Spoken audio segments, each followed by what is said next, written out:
पिता के वीर्य और माता के गर्भ के बिना जन्मे पौराणिक पात्रों की 16 पौराणिक कथाएं हमारे हिंदू धर्म ग्रंथों, वाल्मीकि रामायण, महाभारत आदि में कई ऐसे पात्रों का वर्णन है जिनका जन्म बिना मां के गर्भ और पिता के वीर्य के हुआ था। यहाँ हम आपको 16 ऐसे ही पौराणिक पात्रों के जन्म की कहानी बताएंगे। इनमें से कई पात्रों के जन्म में मां के गर्भ का कोई योगदान नहीं था, तो कुछ पात्रों के जन्म में पिता के वीर्य का, जबकि कुछ में दोनों का है। 1. धृतराष्ट्र, पांडु और विदुर के जन्म की कथा। हस्तिनापुर नरेश शांतनु और रानी सत्यवती के चित्रांगद और विचित्रवीर्य नामक दो पुत्र हुए। शांतनु का स्वर्गवास चित्रांगद और विचित्रवीर्य के बाल्यकाल में ही हो गया था, इसलिए उनका पालन पोषण भीष्म ने किया। भीष्म ने चित्रांगद के बड़े होने पर उन्हें राजगद्दी पर बिठा दिया, लेकिन कुछ ही काल में गंधर्वों से युद्ध करते हुए चित्रांगद मारा गया।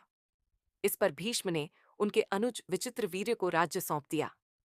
अब भीष्म को विचित्रवीर्य के विवाह की चिंता हुई। उन्हीं दिनों काशीराज की 3 कन्याओं अंबा, अंबिका और अंबालिका का स्वयंवर होने वाला था।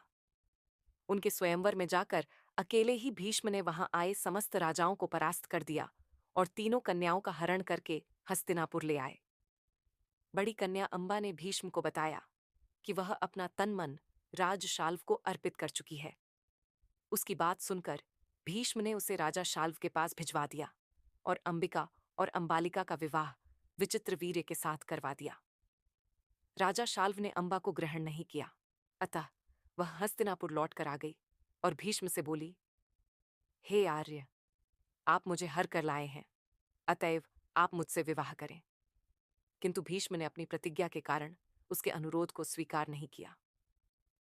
अंबा रुष्ट होकर परशुराम के पास गई और उनसे अपनी व्यथा सुनाकर सहायता मांगी। परशुराम ने अंबा से कहा, हे देवी, आप चिंता न करें, मैं आपका विवाह भीष्म के साथ करवाऊंगा। परशुराम ने भीष्म को बुलावा भेजा, किंतु भीष्म उनके पास नहीं गए। इस पर क्रोधित होकर परशुराम भीष्म के पास पहुंचे और दोनों वीरों में भयानक युद्ध छिड़ गया। दोनों ही अभूतपूर्व योद्धा थे, इसलिए हार जीत का फैसला नहीं हो सका। आखिर देवताओं ने हस्तक्षेप करके इस युद्ध को बंद करवा दिया। अंबा निराश होकर वन में तपस्या करने चली गई।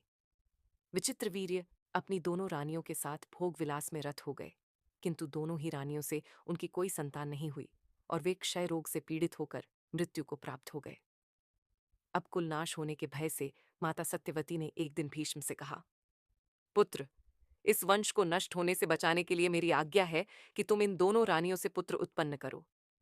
माता की बात सुनकर भीष्म ने कहा, माता, मैं अपनी प्रतिज्ञा किसी भी स्थिति में भंग नहीं कर सकता। यह सुनकर माता सत्यवती को अत्यंत दुख हुआ। तब उन्हें अपने ज्येष्ठ पुत्र वेदव्यास का स्मरण किया। स्मरण करते ही वेदव्यास वहां उपस्थित हो गए। सत्यवती उन्हें देखकर बोली, हे पुत्र, तुम्हारे सभी भाई निसंतान ही स्वर्गवासी हो गए, अतः मेरे वंश को नाश होने से बचाने के लिए मैं तुम्हें आज्ञा देती हूं कि तुम नियोग विधि से उनकी पत्नियों से संतान उत्पन्न करो। वेदव्यास उनकी आज्ञा मानकर बोले, माता, आप उन दोनों रानियों से कह दीजिए कि वो मेरे सामने से निवस्त्र होकर गुजरें, जिससे कि उनको गर्भ धारण होगा।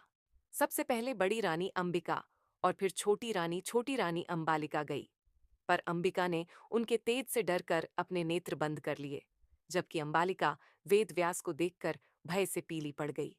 वेदव्यास लौटकर माता से बोले, माता, अंबिका का बड़ा तेजस्वी पुत्र होगा, किंतु नेत्र बंद करने के दोष के कारण वह अंधा होगा, जबकि अंबालिका के गर्भ से पांडु रोग से ग्रसित पुत्र पैदा होगा।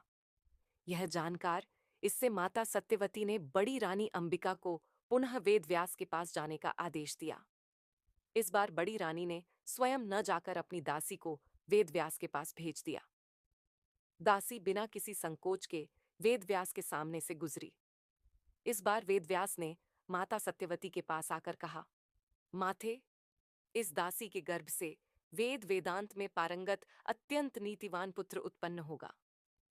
इतना कहकर वेदव्यास तपस्या करने चले गए। समय आने पर अंबिका के गर्भ से जन्मांध धृतराष्ट्र, अंबालिका के गर्भ से पांडु रोग से ग्रसित पांडु तथा दासी के गर्भ से धर्मात्मा विदुर का जन्म हुआ।